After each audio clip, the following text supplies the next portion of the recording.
All right, here we go.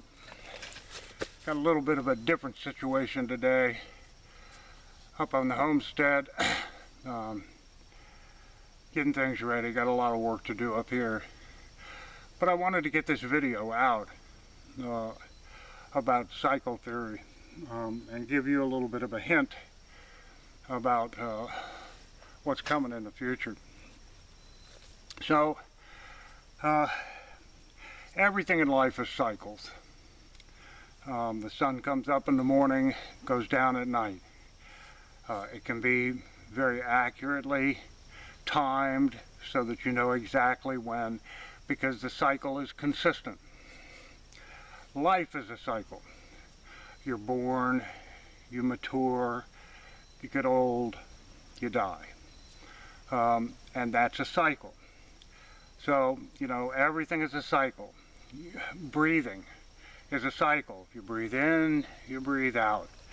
And the cycle changes frequency depending on how much you physically exert yourself. The economy is the same way. Human nature, and this is the reason why. Human nature never changes. It's the only thing constant in the entire universe. The sun will eventually burn out. Planets will come out of their orbit eventually in billions of years. But human nature will still be the same. And it never ever changes. So to figure human activity, meaning the economy, is not dependent on what happens in the rest of the universe, because human nature never changes.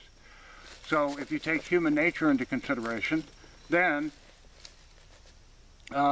you can figure out the cycles of what humans are going to experience as far as the economy is concerned. So, and I'll try, I'm going to get back to town in a little while. I'll go back in a couple hours, and I'll try to put a couple of cycle graphs up, in particular the economic confidence model of Martin Armstrong, which is cycle theory at its finest. And so you can look for those cycles when you're doing your research to try to figure out, what's going on. The only difference between you and the rest of the population is that you're interested enough to look at these things, to follow the commodities market and all of that kind of stuff, to look at economic indicators and try to determine exactly what's going to happen and get a rough idea of when it's going to happen. And so you'll be head and shoulders above everybody else if you do that. And you don't have to do everything, you just do the things that work for you.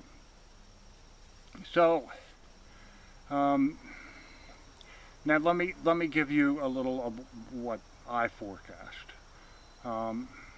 And if you want more specific information, you can follow people like Martin Armstrong and Armstrong Economics, and follow the commodities market, follow the stock market. There's a whole bunch of gold and silver people out there that are prognosticating, but you see they're selling something. They're selling gold and silver. So you can't really pay any attention to them. They're working on some kind of theory that, gold and silver is going to be the end all to beat all, and there's going to be a economic catastrophe and all that kind of stuff, and gold and silver is going to be on the top of the list. Oh, you can maintain your wealth. No, that's not the way it works. They're selling gold and silver. That's why they say that. If I were selling water, I'd say that there's going to be a tremendous drought, regardless of what the weather forecast is, because I'm selling water. So, what you can look forward to, well, not forward to, but forward in time, is in the next year or so, there's going to be a food shortage. Now, this does not have to do with global warming. This has to do with global cooling. We're in a solar minimum, which causes floods and earthquakes and hurricanes and tornadoes and all that kind of stuff. You saw just recently, you've seen a food shortages in certain categories. And that was because of all of this lockdown stuff that these individual state governments did. And the farmers couldn't get their produce to the market. In other words, because everything was shut down, the trucks, you couldn't get the distribution system to work. And so those farmers lost everything. That's not in the news, but you can find that information. And what you can, in the future, what you'll see is there are going to be shortages of food, and to the level of starvation in a lot of third world countries, because of the government's action in the arena of dealing with this sickness thing. While I'm talking about this, see, I'm hesitant to try to say what it's called, because I've been shadow banned, I've been banned, I've been every kind of banned that you can be, I've been thwarted, I've been taken down, I've been all this stuff, and I'm just a little guy. And, I don't have this liberal ideology, so I get taken down. I get, my videos get, you can look at my website, which is the fsireport.com, and you can see all my videos have been taken down off of there. You can look at a blog post that I've done for over 10 years, and that's This Old Man's House at blogspot.com. And all of my videos have been taken down from there. So you can see that things are going to have to change. And what the economic confidence model, and I'll try to put it in this video, shows is that there's going to be a total collapse of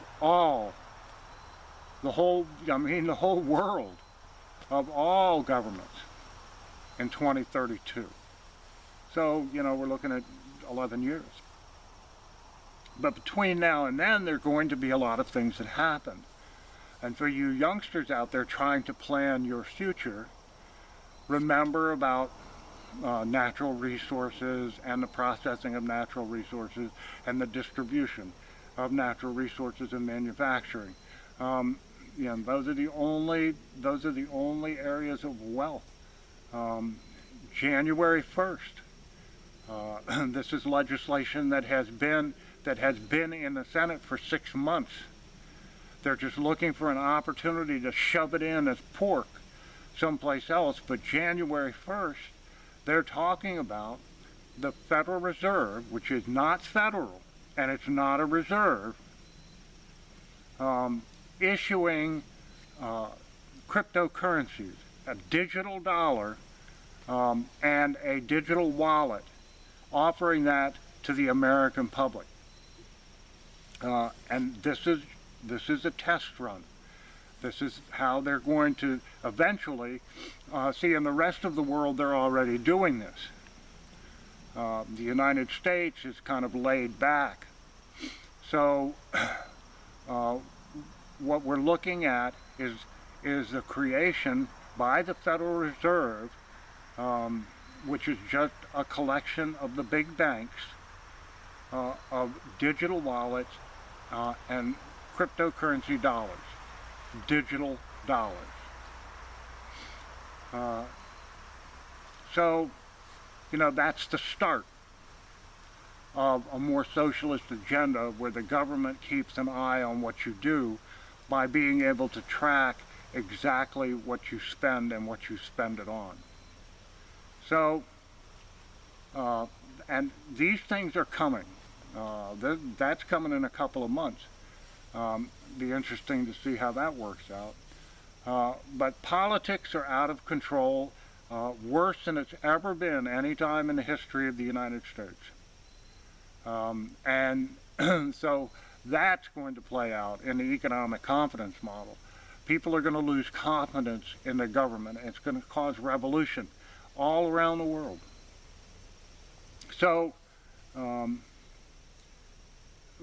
what you have to be concerned about is what you invest in, what you spend your time doing, and where what you do as far as your family is concerned. You and your family are concerned.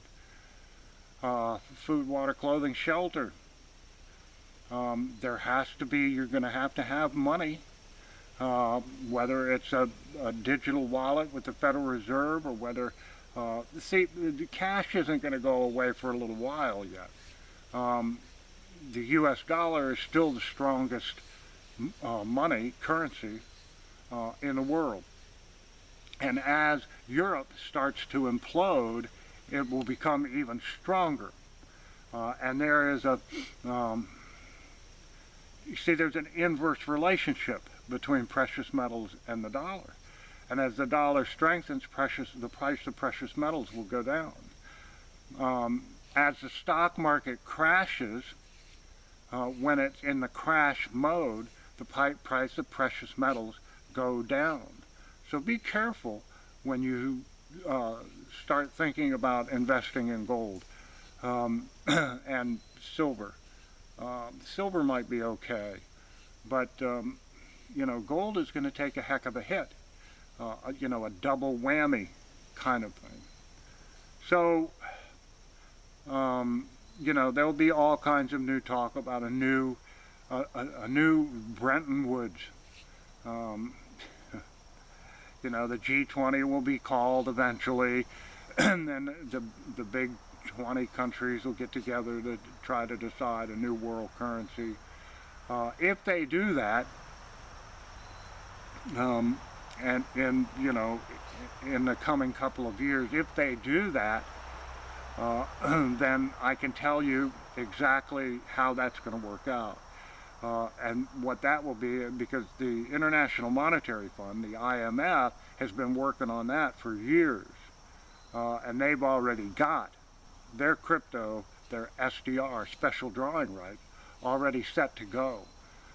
And Europe is trying to get to that point. They've had negative interest rates for the last 4 years, and it has destroyed their bond market, so they want to issue perpetual bonds. And in order to do that, they're going to have to raise their interest rates above negative in order to get to be able to sell those bonds. But they will never mature. So it'll be, and that'll probably be one of the classic features in the United States when it comes our time to do that, because we're spending so much money. It can never be paid back. These perpetual bonds, it'll be like a lifetime annuity. Okay. So that's what you've got to look forward to. It's not a rosy picture. If you keep an eye on the indicators, the cycles, listen to people like Martin Armstrong, then you will be head and shoulders above the rest. Do something for more self-sustainability. Okay, we've got work to do here, and we're going to do a series on what we're doing out here on the homestead. We've had a lot of storm damage out here, and you'll see that in the in the coming days. And so this all has to be the storm damage has to be cleaned up, and we're working on some other projects out here. So and our solar array was destroyed. Had a wind shear event come through and took down big mature trees, and one of them crashed right in the middle of our solar array, so we're going to have to clean that all up. So that's all I've got for this time. I mean, that's all I know to tell you right now. But the coming videos will be about what we're doing to be more self-sustainable, and what you could do. And of course we'll hit on headline news and stuff like that. I mean, the election's going to be a big deal in a couple of weeks. So, I'll have something to say about that. All right, so that's all I got for this time. So until next time, toodaloo.